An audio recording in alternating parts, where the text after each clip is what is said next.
خلیفہ ہارون الرشید گیا ایک دفعہ حج کرنے کے لیے، یہ بات صدری اور منقول ہے۔ کعبے کے دروازے کے اوپر نہ ایک اندھا بیٹھا صدائیں لگا رہا ہے کہ اکھ نہیں تے ککھ نہیں، منوں بھی کچھ دیتی جاؤ۔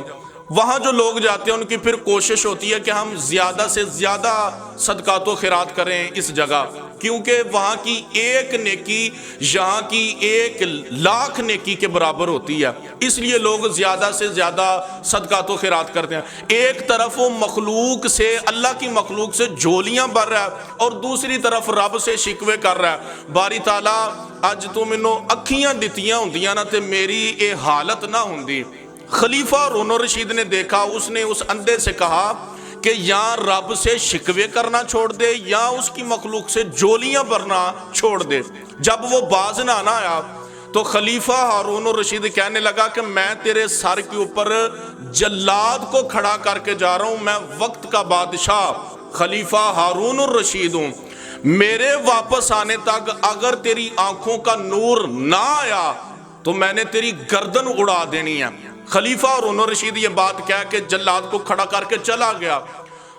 ہون انہوں منگنا شنگنا جڑا نا بھول گیا، انہیں کاسا رکھیا تھلے تے سر رکھیا سجدے وچ تے رو رو کے اللہ دی بارگاہ دے اندر عرض کرن لگا، باری تعالیٰ اج اکھیاں دینا تے میں سر چوکنا، اگر آنکھیں نہیں دیتا تو پھر میں نے ساری زندگی نہیں اٹھانا، میں نے اسے گردن نہیں اتروانی، میں نے گردن نہیں اڑوانی، مجھے آنکھوں کا نور عطا فرما۔ اب رو رو کے مانگ رہا ہے، اللہ سے مانگ رہا ہے۔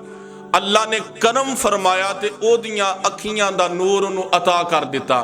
جب خلیفہ ہارون الرشید واپس آیا نا تو آگے وہی اندھا بیٹھ کے دانت نکال رہا تھا۔ خلیفہ ہارون الرشید کہنے لگا، بھئی تو کون ہے؟ کہنے لگا، جی میں وہی اندھا ہوں کہ جس کو آپ یہ بات کہہ کے گئے تھے کہ اگر میرے واپس آنے تک تیری آنکھوں کا نور نہ آیا تو میں نے تیری گردن اڑا دینی ہے۔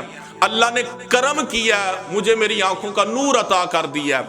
خلیفہ ہارون الرشید کہنے لگا، اگر تجھے آنکھوں کا نور اللہ عطا نہ بھی کرتا تو میں نے تجھے کہنا کچھ نہیں تھا، میں تو بس تجھے سمجھا یہ رہا تھا کہ جس کے دروازے کے اوپر کل کائنات منگتی بنی بیٹھی ہے، ساری کائنات جس کے دروازے سے آ کے مانگ رہی ہے، جولیاں بھر بھر کے جا رہی ہے، تو اسی کے دروازے کے اوپر بیٹھ کے دنیا داروں سے مانگ رہا ہے۔ ایک دفعہ اپنے رب سے مانگ تو صحیح، یقین کامل کے ساتھ مانگ، میرا رب تجھے ضرور عطا کرے گا۔ حضرت جی جب بھی دعا کریں، جب بھی ہاتھ اٹھائیں تو اللہ کی بارگاہ میں اس یقین کے ساتھ دعا کیا کریں کہ باری تعالیٰ مجھے عطا کر۔ جب یقین کامل دعاؤں کے اندر شامل ہوگا تو پھر اللہ اپنے بندے کو ضرور نواز دیتا ہے، ضرور عطا کر دیتا ہے۔